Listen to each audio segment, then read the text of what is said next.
So I wanted to share a couple of stories from my first internship site, which was in Stouffville, Ontario. I was very green, and back in the day, this was not a suburb of Toronto, it was a small town.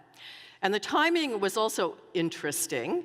This was not long after 1988, when the United Church of Canada took a very brave stand and began to ordain openly gay and lesbian folk.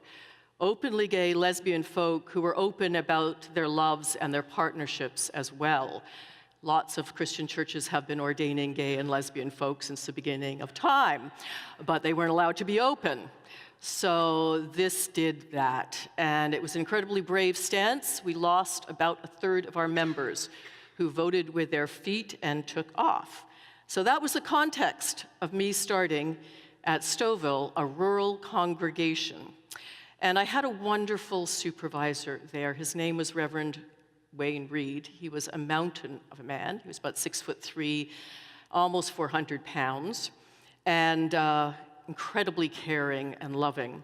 And he thought it would be a good exercise in learning to be a minister to visit one of these folk who had voted with their feet and said they weren't going to come to church anymore because of 1988. We'll say his name was Bob. And he was a dairy farmer. And so Wayne and I put on our big boots and we went out to the dairy farm, went through the muck into the barn. And Bob did not waste any time. He said, "Good morning, Pastor," he said to Wayne. He said, "So are you still marrying them homosexuals?" And Wayne, without missing a beat, said back to him, "Well, we're considering it, Bob. Do you have someone in mind?" It worked. Bob laughed, and he was back in church the next Sunday. It was the first lesson in how to be prophetic and also pastoral. The second story was in assisting in my first marriage, a heterosexual one, again with Reverend Wayne Reed. It was to take place at the bride's cottage property, and they had put an altar at the end of the dock. And the bride and her procession were going to come out of the cottage, walk to the dock to meet the groom and the groomsmen there. And we didn't know, we'd done a rehearsal, but we didn't know what music they were going to play in the processional. And so again, the picture is Wayne, 6'3", almost 400 pounds, and little old me. And as we walked out, leading the procession to the dock, what should come up on the boombox to be played but a tune that was very popular back then from Disney, "Here They Come, the Beauty and the Beast." Now, we spent the rest of the summer talking about who was who. And the last story that I wanted to share was really a little bit more pertinent to baptism. And it was this, and it involved one of these, hands-free mic. So just before the service, first time I used a hands-free mic, I went to use the washroom. And yeah, you already know, right? Went to use the washroom and yes, flushed the toilet. That was heard magnificently, right over the prelude to the entire gathered assembly. And again, Wayne, in his inimitable wisdom, said to me, "I'm so glad it happened to you. I always was frightened it was going to happen to me." So it's pretty clear from my first internship and on what kind of church I joined. It wasn't perfect, and neither were we. But it was loving, and it was forgiving. It was joyful. It was a community based on love. And that's what baptism is about. Now, what is baptism not? It is not a magic act. It does not imply that if a baby is not baptized that they go to hell. What a horrible thought. Whoever came up with that one is not biblical, far from biblical. And in fact, that kind of God would be a monster God. We wouldn't want to worship that God or love that God. That God would be a cosmic monster to be feared. So no, that's not what baptism is about. And biblically, baptism always works this way. It comes from the divine, through the one to be baptized, to the church. We're the last to know about it. We don't instigate it. The Holy Spirit does. The divine instigates it and works through those who want membership, who want to renew their baptism promises, and it works through the babies, and it comes to us, and it's God's voice saying, "This is my beloved child. This is my holy child, just as they are, not because they're perfect, but because they belong to me." That's what baptism is about. And we're all baptized, by the way, into the Catholic Church. People are surprised by that. It says it on the certificate. Catholic simply means universal. There's one baptism around the world, and it is recognized universally. And why babies and not adults? We do baptize adults too if they haven't been baptized as babies. Because it's through faith alone. It's not through works. It's not a magic act. It doesn't make us perfect after we're baptized. It doesn't cleanse us of anything. What it does is it welcomes us into this universal community that then becomes our extended family.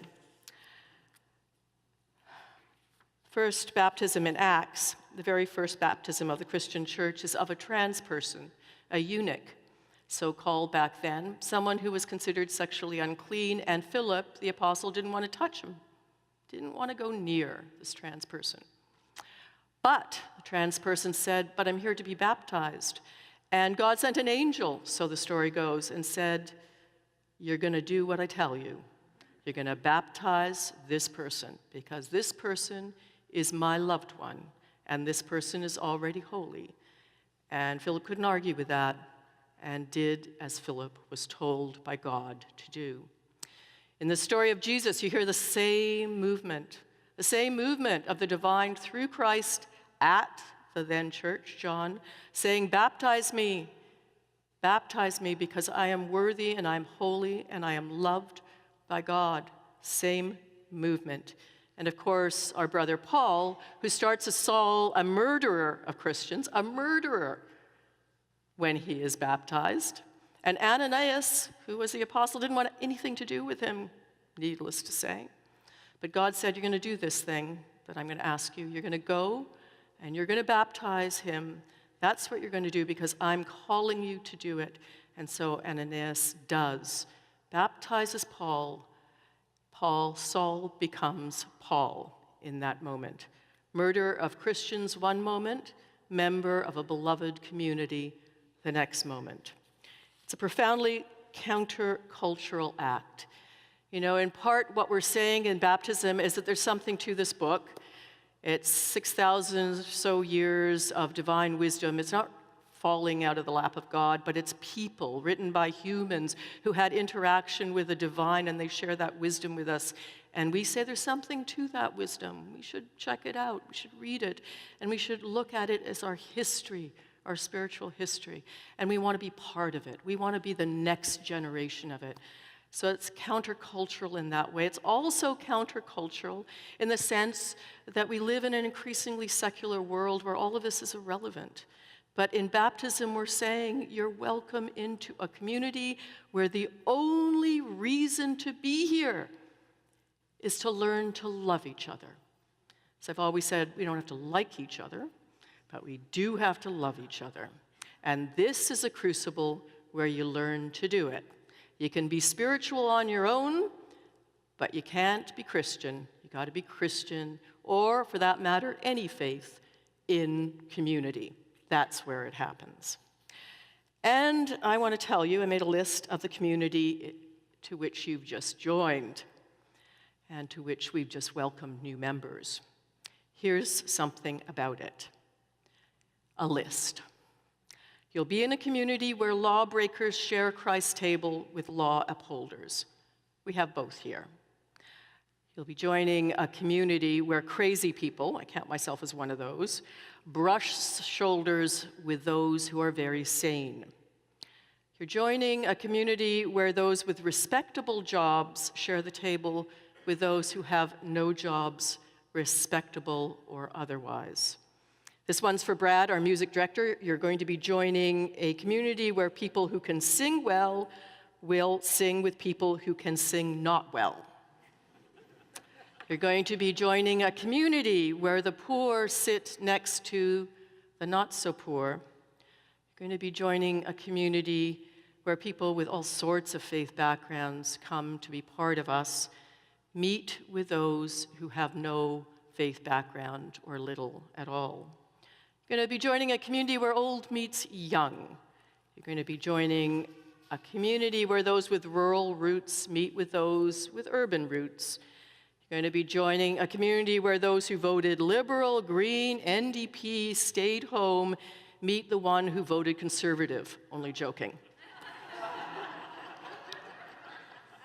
And you're going to be joining a community where you are sure to meet a friend and equally sure, if you get involved, of meeting an enemy. That's the truly holy moment when that happens. And you're going to be joining a community where those who are close to dying meet those who are newly born. We come together to break bread and pray for a world where everyone does that. My music director in my last church, Toby Dancer, who is the inspiration behind Toby's Law. When I was in elected office, Toby's Law added trans rights to the Ontario Human Rights Code, and I named it after Toby Dancer, who had died at that point. He was our music director at my last church, and Toby said to me that we were true communists. And he said, "The definition of a communist is someone who has nothing and would like to share it with you," which I really like. We may not be communists, but we certainly are communalists here. That's what this place is about, an alternative community based on love, a true sanctuary. So this is holy water, holy because it is water, and water is always holy. And we remind ourselves of our promises to build a community that is sacred, and this is why it is sacred, because God makes promises to us.